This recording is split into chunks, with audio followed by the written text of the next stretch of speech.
The Selfish Path to Romance. Download Chapter 1 for free at drkenner.com. Val, you're dealing with the possibility that your husband's cheating, or do you know it for a fact? I know it for a fact. Yeah, what do you know?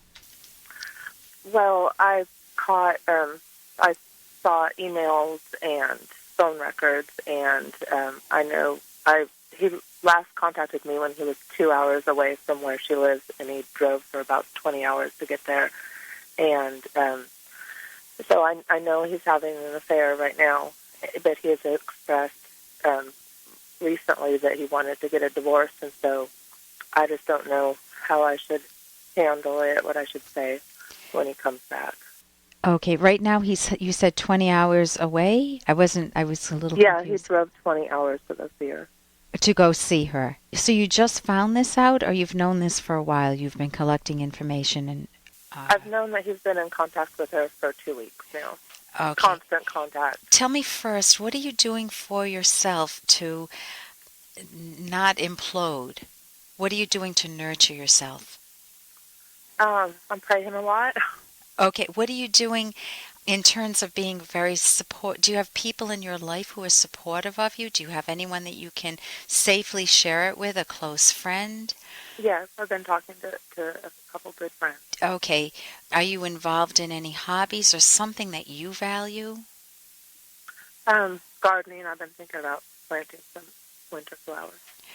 Okay, because you want to be able to nurture yourself, because it's one of the most horrific things that could happen to a person. I mean, now I want to back off, barring things like war or 9/11. Let me give you an example from a book called After the Affair. I'm paraphrasing a little segment in it that's right near the opening. The author, Dr. Janice Abrams Spring, quotes someone saying, "When I was a teenager, I was raped. That was nothing compared to what you did to me. The rapist was a stranger. You, I thought, were my best friend." And then she talks about how when you find information that your husband or wife has cheated on you or partner, your world implodes. You start questioning everything. How could I not have seen this? Is it me? What did I do wrong? How could I have chosen someone like that? Is there any hope for the future? Will I ever be able to trust anyone? Does this sound familiar or not? Yeah, I've been through a roller coaster of emotions over the past 2 weeks. What I would recommend first is, I know, and I'll come back to your other question, what do you do when he returns, is to get the book, that book I mentioned, After the Affair. Okay. You may want to ignore the subtitle of it. It's something along the line. You can go to my website, drkenner.com, and you can read information on it, but and order it if you want. The subtitle is along the lines of How to Rebuild Trust When a Partner's Been Unfaithful. I recommend it even if you don't want to get back with your partner, or if your partner doesn't give you a choice, and in your case you're saying your husband wants a divorce. That's what he's asking for. Well, he last said that he was thinking about it, but I don't know. My thoughts were that unless he comes begging back for forgiveness, from me, that he wants to work it out, that I just will assume that he doesn't. How long have you been married? For 8 years. 8 years. Any kids? We have 1 together and 2 from my previous marriage. You mean 2 from... The 2, are they 1 from your previous marriage and 1 from his previous marriage, or both from my previous both marriage. From yours? So you're talking about three kids who are affected. What are the age ranges? 3, 13, and 15. The 3-year-old is young, and it can be traumatic. But the teenagers, right when they're on the verge of discovering romance in their lives, this is what Dad is doing. Yeah. So the divorce impacts everybody.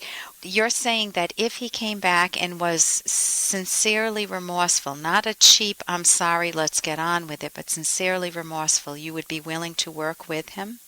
Hey, I got to interrupt this because we've got to pay some bills. 30 seconds, that's it. A very quick ad, and then Ellen will be back. Do you ever feel overlooked in your romantic relationships? Well, when it comes to love, sometimes it's good to be selfish. Find out why in the provocative book, The Selfish Path to Romance. Being selfish means valuing yourself, so your partner will value you. Discover the secrets to keeping yourself front and center in your relationship and building a romance that will last. Find The Selfish Path to Romance by Drs. Ellen Kenner and Edwin Locke on Amazon or at selfishromance.com. That's The Selfish Path to Romance on Amazon or selfishromance.com.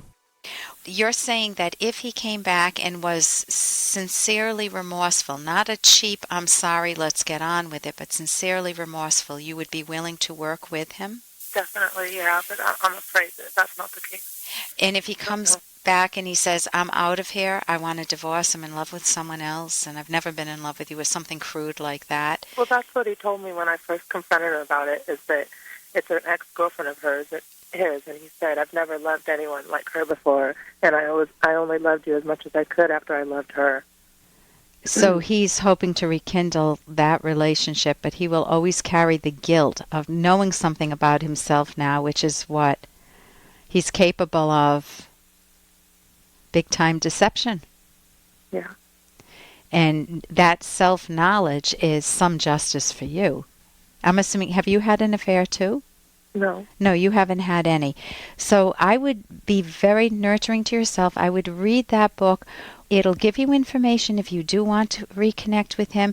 It's got well, you can read the whole book because it's very empathic. It will really, and it also is very thought-provoking, like how did this happen in our marriage? It'll walk you through a lot of different couples or scenarios where you can just see how this problem developed and then how they work to remedy it. With remedying it, the burden, see, he's in a different position than you. He's currently in a situation where he's got you willing to work on a marriage, and he's got another woman in the other arm. If you could see me, I have both arms up as if I'm a guy with a woman in each arm. Mm-hmm. Yeah, at one point he said, gosh, I wish I could have both of you. Yes. I mean, he seems to be confused, but I don't. Oh, then if there's some ambivalence, he may be able to work. Would he be willing to go to couples therapy? I had mentioned cognitive therapy earlier. We went to therapy last week before he left, a one-off just with one counselor, and then we were scheduled to go to couples therapy, but he said he only could be there for just a few minutes because he had to finish working so he could leave. Fine. Okay, then I think the book is wonderful therapy itself. You can get that book. Then you could always, if you wanted cognitive therapy, you could go to my website again, drkenner.com, and see if you can find cognitive therapist. Is a link to another website, the cognitive therapy website that could help you out there, to find someone in your neck of the woods. The number one thing is he's got this image. You've got this image of him with a woman on each side, but the image of you is you don't have two guys, one in each arm, do you? No. You have one guy that's walked away, and it feels like your world's imploded, and you've got the kids. I would be very supportive of the kids. Do the kids know about it? I think they do a little bit. I mean, he's being really immature. He has the kids on we are right at the end of time. I wish we had more time, Val.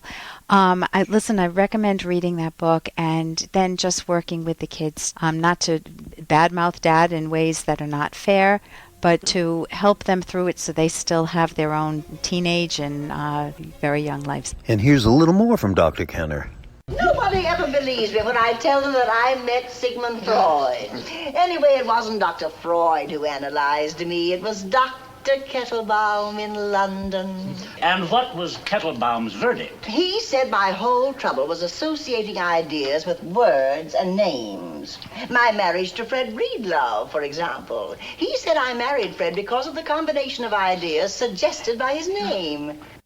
And all therapies are not equal, whether it's Freudian therapy, which I discredit out of hand. I don't think that we all have these aggressive impulses and these sexual impulses. I mean, we obviously have sexual feelings, but to me they come from a very different source. My understanding of it is that in the best cases, it's an attraction to someone who shares your values, and it's very different from Freudian therapy. The gold standard of therapy right now is cognitive therapy. That means that They recognize that you have a mind, that your thoughts really matter, and if you engage in catastrophizing or stinking thinking, then it'll bring your mood down. You will feel anxious, you will feel depressed, you will feel guilty. Sometimes it's based on facts. Sometimes you have made some really bad choices. Sometimes it's not. Many times it's unearned guilt. You're beating yourself up unfairly. So again, cognitive therapy is what I would recommend, and you can always go to my website, drkenner.com, and look up cognitive therapy. There's even a link to a cognitive therapy website. For more Dr. Kenner podcast, go to drkenner.com and please listen to this ad. Here's an excerpt from The Selfish Path to Romance, the Serious Romance Guidebook by clinical psychologist Dr. Ellen Kenner. Another virtue that makes you lovable is productivity. Productivity is the process of creating material values, goods or services. Living requires material values. If nobody worked, how would you get your home, food, clothes, car, or medical care? Material values are not just a matter of surviving at the subsistence level. The goods and services we buy are healthy sources of pleasure. Books, appliances, jewelry, art, personal computers, massages, vacations, and much more. We are not advocating using things, including money, as status symbols. This shows a lack of independence and makes you feel chronically insecure because there is always someone who has more. You can download Chapter 1 for free by going to drkenner.com, and you can buy The Selfish Path to Romance at amazon.com.